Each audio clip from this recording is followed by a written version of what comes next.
Bonjour, les arbres morts abritent une multitude d'espèces animales et végétales. Pour la biodiversité, Natura 2000 favorise leur maintien. Voyons comment.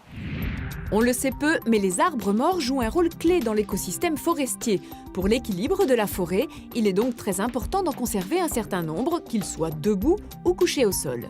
Il y a 20% des espèces forestières qui sont liées au bois mort. On considère que parmi ces espèces, en plus, 30 à 50% sont menacées à l'échelle européenne. Champignons, insectes, petits mammifères, chauves-souris, scarabées, lichens, il y a toute une série d'espèces animales et végétales qui ont besoin du bois mort pour nicher, manger, se développer. Concrètement, quelles sont les mesures mises en place pour leur maintien ? Les propriétaires forestiers doivent appliquer certaines règles, comme par exemple respecter un quota de 2 arbres morts par hectare.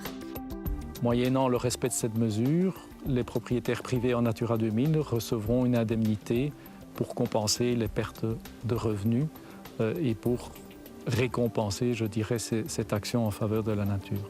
Vous avez peut-être vous aussi un arbre mort dans votre jardin. S'il ne pose pas de problème de sécurité, ne l'abattez pas trop vite et laissez-le jouer son rôle. Éventuellement, si ça présente un danger et qu'on est quand même décidé à vouloir maintenir du bois mort, on peut toujours abattre l'arbre et stocker le bois mort, par exemple en tas. Grâce à Natura 2000, en Wallonie, on préserve une part des arbres morts dans nos forêts et pour la biodiversité, c'est un très bon plan.